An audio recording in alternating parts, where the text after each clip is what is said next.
السلام علیکم ورحمۃ اللہ وبرکاتہ۔ الحمدللہ رب العالمین والصلاة والسلام علی رسولہ الکریم، اما بعد فاعوذ باللہ من الشیطان الرجیم، بسم اللہ الرحمن الرحیم۔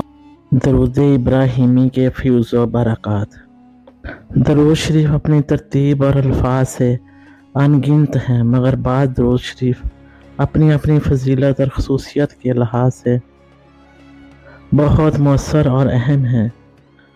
چند درود پاک ایسے بھی ہیں جنہیں بہت شہرت حاصل ہے اور جن کا پڑھنا دنیا اور آخرت کی بھلائی کے لیے بہت ہی نفع بخش ہے۔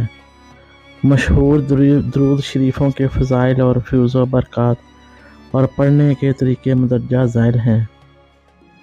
نماز میں جو درود پاک پڑھا جاتا ہے، اس میں حضرت ابراہیم علیہ السلام کا نام آتا ہے، اس لیے اسے درود ابراہیمی کہا جاتا ہے۔ درود ابراہیمی آقا حضور صلی اللہ علیہ وآلہ وسلم کی زبان اقدس سے ارشاد ہوا ہے، اس لیے فضیلت کے لحاظ سے یہ درود پاک نہایت ہی افضل ترین ہے۔ اس کی وجہ تسمیہ یہ بیان کی جاتی ہے کہ حضرت ابراہیم علیہ السلام جب تعمیر بیت اللہ سے فارغ ہوئے تو آپ نے اپنی دعا میں کہا کہ یا اللہ، آقا حضور صلی اللہ علیہ وآلہ وسلم کی امت سے جو بوڑھا اس گھر کی طرف منہ کر کے 2 رکعت نفل پڑھے تو اس کے حق میں میری شفاعت قبول فرما۔ اس پر حضرت اسماعیل علیہ السلام، حضرت حاجرہ رضی اللہ تعالیٰ عنہ، حضرت سارہ رضی اللہ تعالیٰ عنہ اور حضرت اسحاق رضی اللہ تعالیٰ عنہ نے آمین کہا۔ اس کے بعد حضرت اسماعیل علیہ السلام نے اپنی دعا میں یہ کہا کہ اے اللہ، محمد صلی اللہ علیہ وآلہ وسلم کی امت سے جو نوجوان اس گھر کی طرف منہ کر کے 2 رکعت نفل پڑھے اس کے حق میں میری شفاعت قبول فرما۔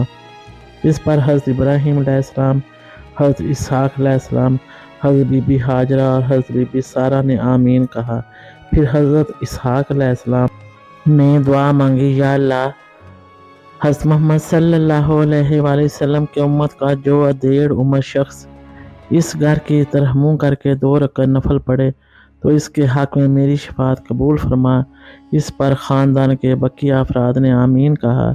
اس کے بعد حضرت بی بی سارہ رضی اللہ تعالیٰ عنہ نے دعا مانگی، یا اللہ، نبی آخر الزمان صلی اللہ علیہ وآلہ وسلم کی امت سے جو عورت اس گھر کی طرف منہ کر کے 2 رکعت نماز پڑھے اس کے حق میں میری شفاعت قبول فرما۔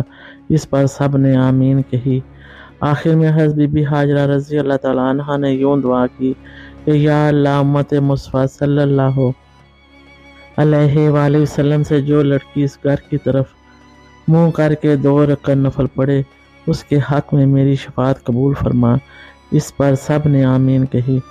حضرت ابراہیم علیہ السلام کے خاندان کا یہ بیش بہا تحفہ جو امت محمدیہ صلی اللہ علیہ وآلہ وسلم کے حق میں پیش کیا گیا، اس کے بدلے میں امت محمدیہ کو یہ حکم دیا گیا کہ خاندان ابراہیمی کے حق میں 5 نمازوں میں دعا کیا کرو، اور اس دعا کو آقا حضور صلی اللہ علیہ وآلہ وسلم نے درود ابراہیمی کی صورت میں بیان فرمایا۔ یہ درود پاک تمام درودوں کے صیغوں سے افضل ہے، کیونکہ اس درود کے الفاظ آقا حضور صلی اللہ علیہ وآلہ وسلم کے فرمودہ ہیں، اس لیے اس درود پاک کو نماز کے علاوہ کثرت سے پڑھنا دنیا اور آخرت کے تمام فیوز و برکات حاصل کرنے کا بہترین ذریعہ ہے اور اللہ کی رحمت اور خوشی کا حاصل ہوتی ہے۔ دنیا کے تمام کاموں میں آسانی پیدا ہو جاتی ہے اور قدم قدم پر اللہ کی مدد شامل حال رہتی ہے، تمام نیک حاجات پوری ہو جاتی ہیں، آقا کریم صلی اللہ علیہ وآلہ وسلم کی شفاعت واجب ہو جاتی ہے، رزق کی تنگی دور ہو جاتی ہے اور خاتمہ بالایمان ہوتا ہے۔ درود ابراہیمی پڑھنے سے آخرت کی زندگی کی تمام منازل آسان ہو جاتی ہیں اور قبر میں منکر نکیر کے سوال و جواب میں کامیابی ہوتی ہے، اور اس کے بعد اس کی قبر کو روشن کر دیا جاتا ہے اور وہ ہمیشہ قیامت تک راحت میں رہے گا۔ اس کے علاوہ اس درود پاک کو معمول سے روزانہ پڑھنے والا جنت الفردوس میں اعلیٰ مقام حاصل فرمائے گا۔ اس درود پاک کی سند بخاری شریف میں ہے۔ یہ روایت ہے کہ حضرت عبد الرحمن بن ابی لیلہ رضی اللہ تعالیٰ عنہ سے روایت ہے کہ ہم کعب بن اجزا سے ملے تو انہوں نے کہا کہ کیا میں تمہیں آقا حضور صلی اللہ علیہ وآلہ وسلم کی حدیث سناؤں؟ ہم نے کہا کہ فرمائیے۔ تو پھر انہوں نے بیان کیا کہ ایک مرتبہ ایسا ہوا، ہم نے آقا حضور صلی اللہ علیہ وآلہ وسلم سے التجا کی کہ یا رسول اللہ صلی اللہ علیہ وآلہ وسلم، ہم آپ پر درود پاک بھیجنا چاہتے ہیں، تو ہمیں بتائیے کہ ہم کون سا درود پاک زیادہ کثرت کے ساتھ پڑھیں۔ تو آقا حضور صلی اللہ علیہ وآلہ وسلم نے فرمایا کہ تم کثرت کے ساتھ درود ابراہیمی کا ورد کیا کرو۔